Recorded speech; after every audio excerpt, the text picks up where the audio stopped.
본문은 사랑에 대한 말씀입니다. 요한 사도는 사랑의 사도입니다. 그래서 요한 사도는 죽을 때까지 사랑을 강조했습니다. 요한 사도만이 제명을 살았죠. 나머지 모든 제자들은 다 순교를 당했습니다. 젊은 나이에 다 죽은 거죠.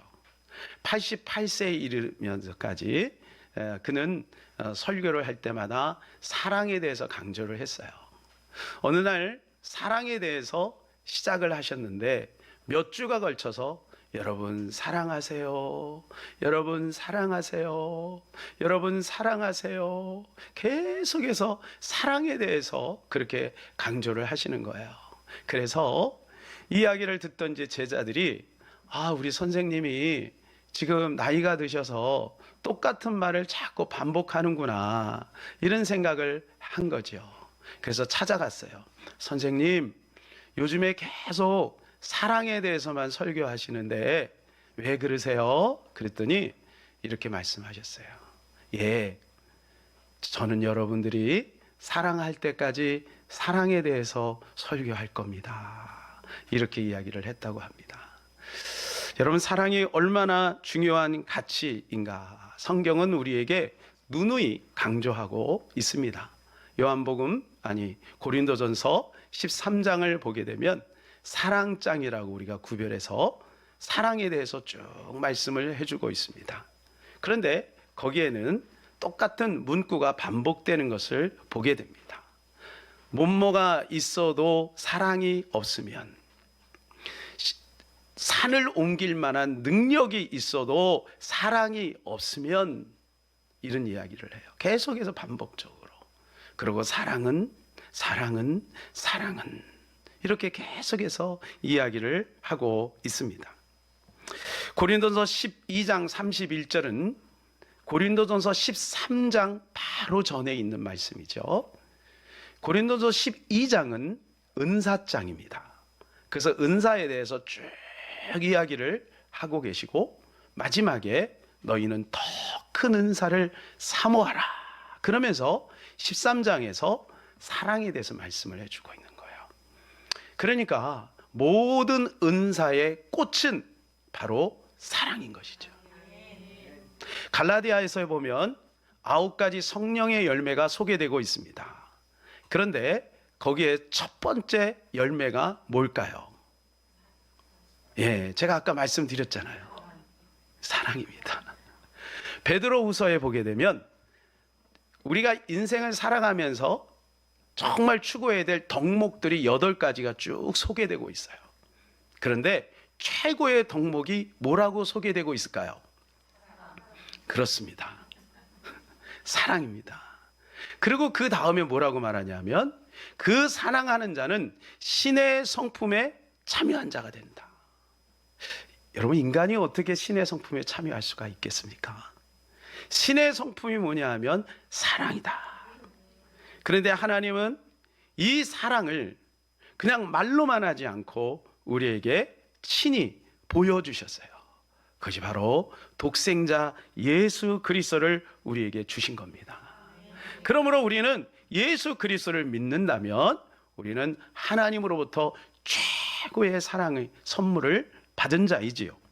9절을 우리 같이 한번 읽겠습니다. 하나님의 사랑이 우리에게 이렇게 나타난 바 되었으니 하나님이 자기의 독생자를 세상에 보내심은 그로 말미암아 우리를 살리려 하심이라. 하나님이 우리를 사랑하셔서 독생자를 주셨다는 거예요. 독생자를 주셨다.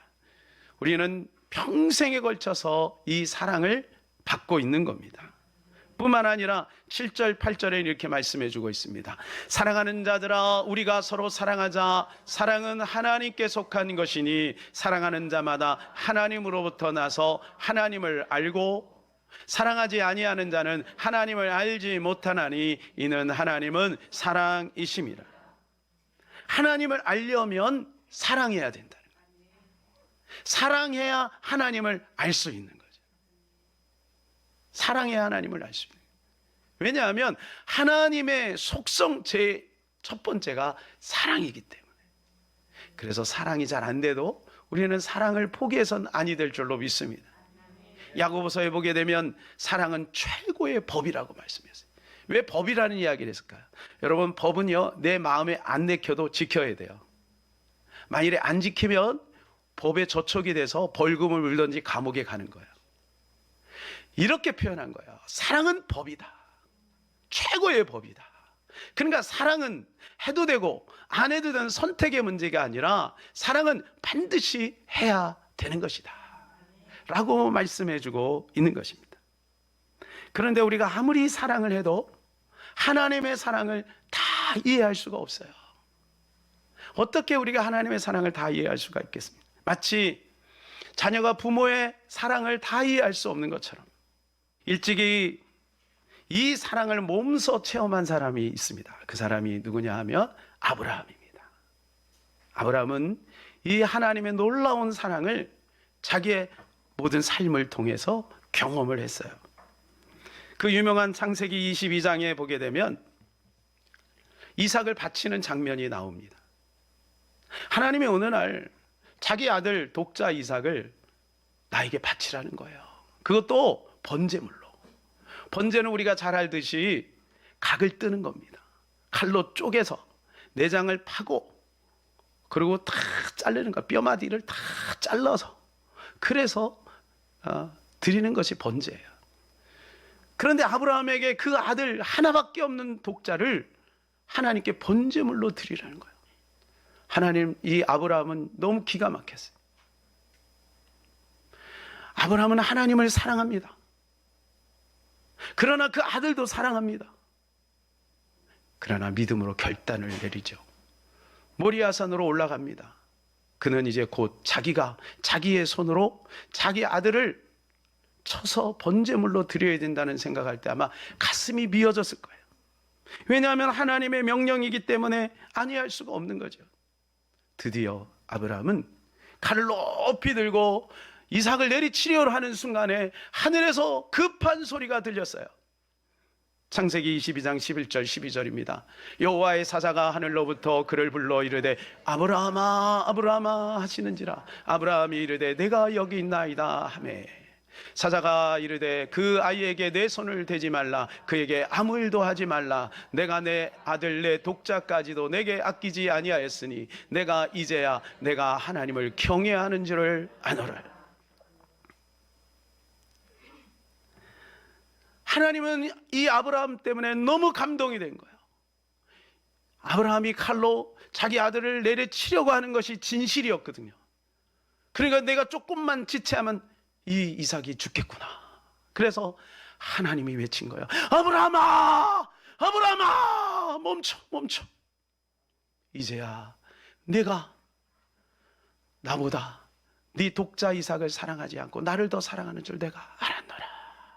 이 사건을 통해 아브라함은 깨달은 것이 있습니다. 그것이 무엇일까요? 그것은 하나님의 본심입니다. 하나님이 이삭을 바치라고 한 것은 아브라함을 정말로 사랑하셨기 때문에 이삭을 바치라고 한 것이죠.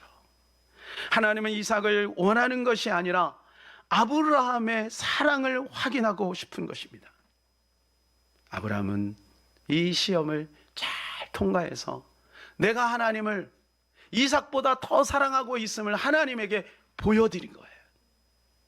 그랬더니 하나님이 이삭도 축복하시고 아브라함을 축복하신 것이죠. 자, 이제 우리도 하나님을 향한 이 큰 사랑을 확인시켜 드릴 기회가 왔습니다. 여러분 보고 여러분 자녀를 번제로 드리라는 얘기가 아니고요. 바로 이것은 전도하라는 겁니다. 전도는 내 아들을 바치는 것과 같습니다. 그만큼 뼈를 깎는 결단과 수고와 헌신이 있어야 되기 때문에, 그러나 하나님이 가장 기뻐하시는 것이 전도이기 때문에 우리는 이 전도를 포기하지 말고 해야 될 줄로 믿습니다. 성경은 전도가 하나님의 최고의 관심을 우리에게 누누이 강조하고 있습니다. 그럼에도 불구하고 제가 여러분들에게 목사로서 전도에 대해서 설교할 때마다 제가 굉장히 부담이 돼요. 왜냐하면요, 전도가 어렵거든요. 전도가 별로 효과가 없거든요. 전도가 안 되는 시대거든요. 저도 마찬가지예요. 전도가 얼마나 부담이 되는지 몰라요. 제가 매주마다 청년들하고 또 일주일에 3번씩 전도를 나가잖아요.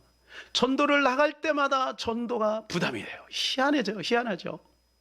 전도를 나갈 때마다 전도가 부담이 돼요. 그런데 돌아올 때마다 기뻐요. 돌아올 때마다 기뻐요. 그래서 제가 여러분들에게 부탁을 드립니다.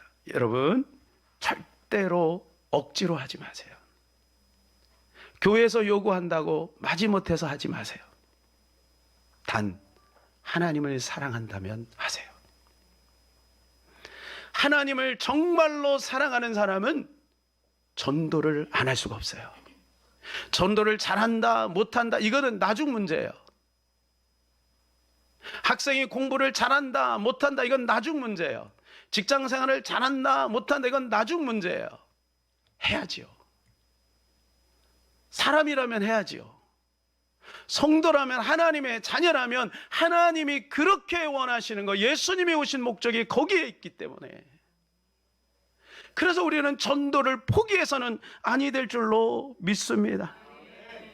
우리는 하나님을 사랑한다면, 또한 우리가 늘 만나는 그 영혼들을, 또 그 가족들을 우리가 사랑한다면, 귀찮아도 때로는 욕을 먹어도 우리는 이 전도를 해야 될 줄로 믿습니다. 그래서 첫 번째, 하나님을 정말로 사랑한다면 사랑하는 여러분 전도하시기를 바랍니다. 이것이 아버지의 마음입니다.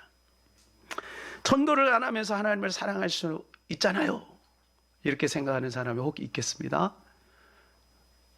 오해입니다. 오해예요. 하나님이 최고 관심은 전도에 있거든요. 구약에는요, 전도에 대해서 별로 강조하지 않습니다. 구약에는 하나님께서 이스라엘 백성들하고는 소수민족을 통해서 당신을 알리고, 그리고 이스라엘 백성들의 끊임없이 강조하는 것은 나를 믿으라 라고 하는 것보다는 내 말을 지키라는 말씀을 더 많이 하세요.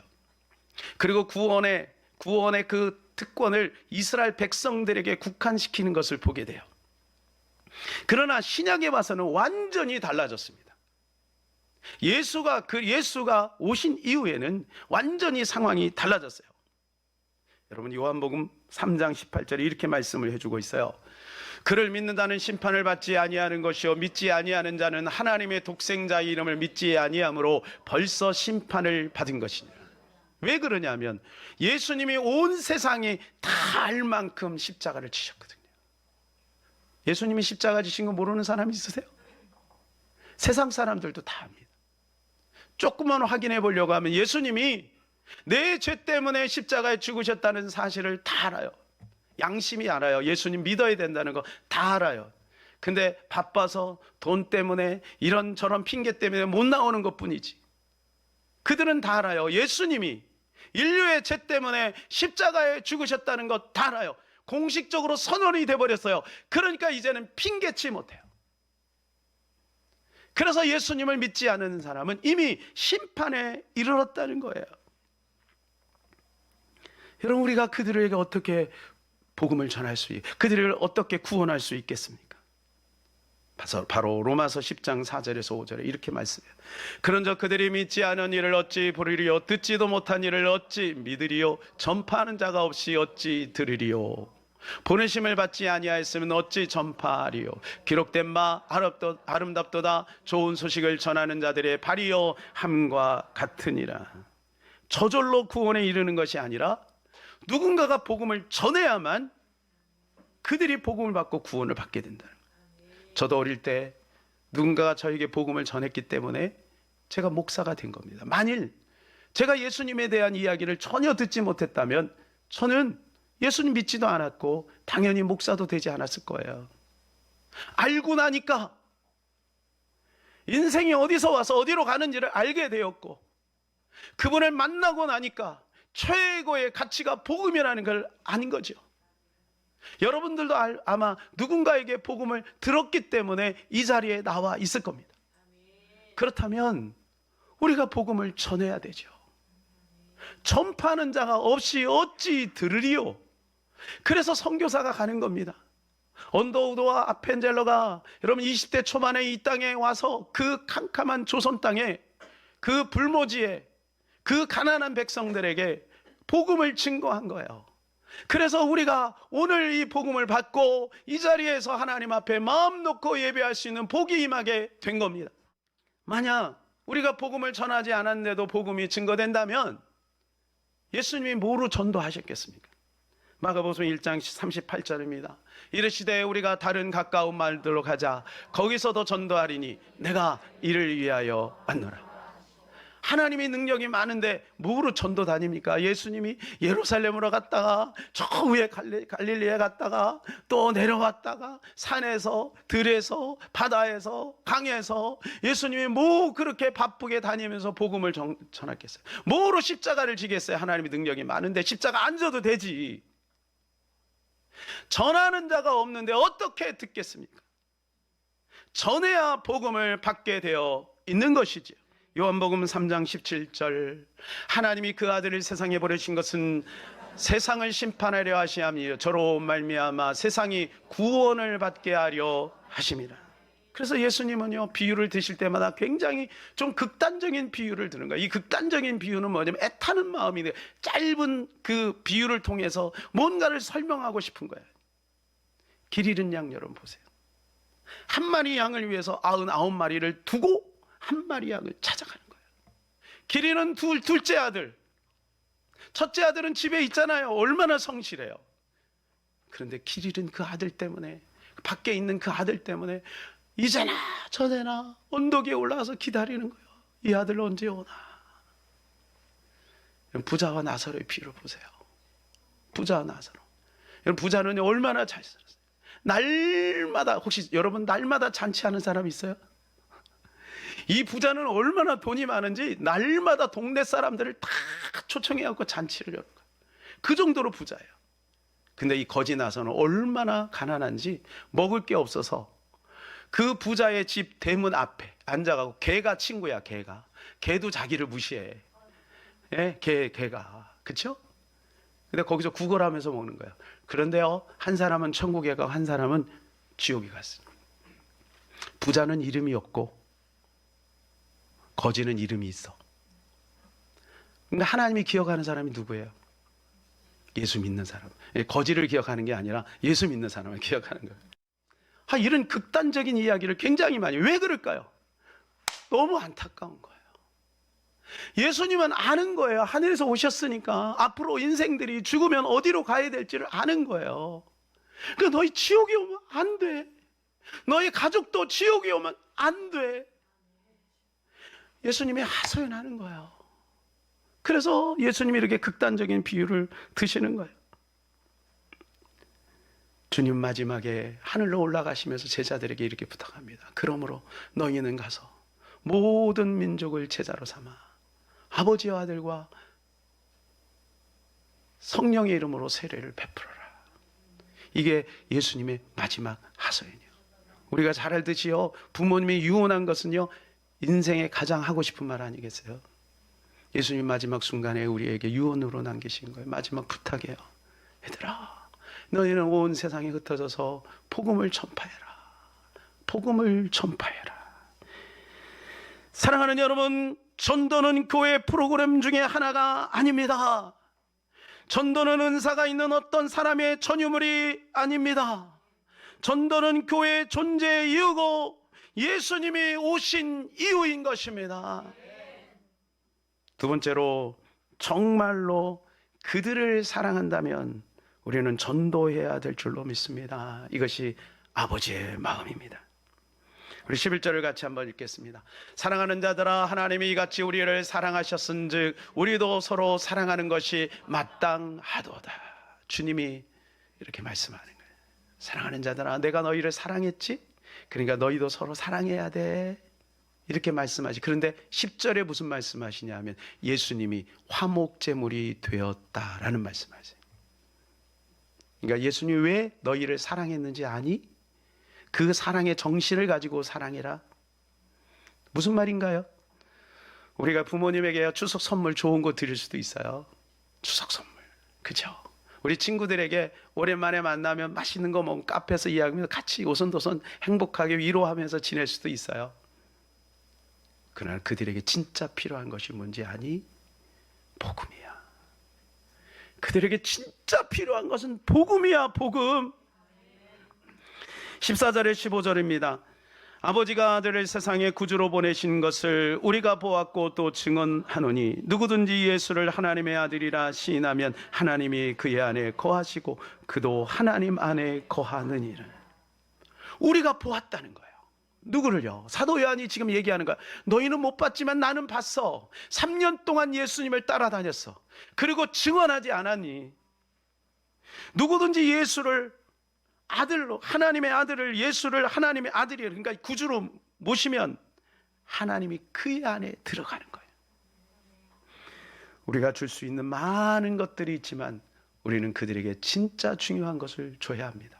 왜냐하면 그들에게 준 그것이 그들 안에서 역사하기 때문에.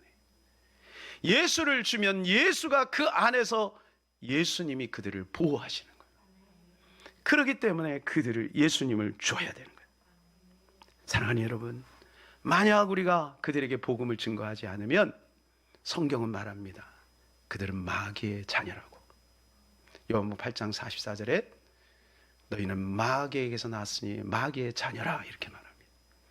인문학적으로 성경 읽는 사람은 아이고 좀 지나치다, 좀 지나치다 그런 생각을 할 거예요. 그러나 성경은 단호하게 얘기합니다. 단호하게 얘기합니다.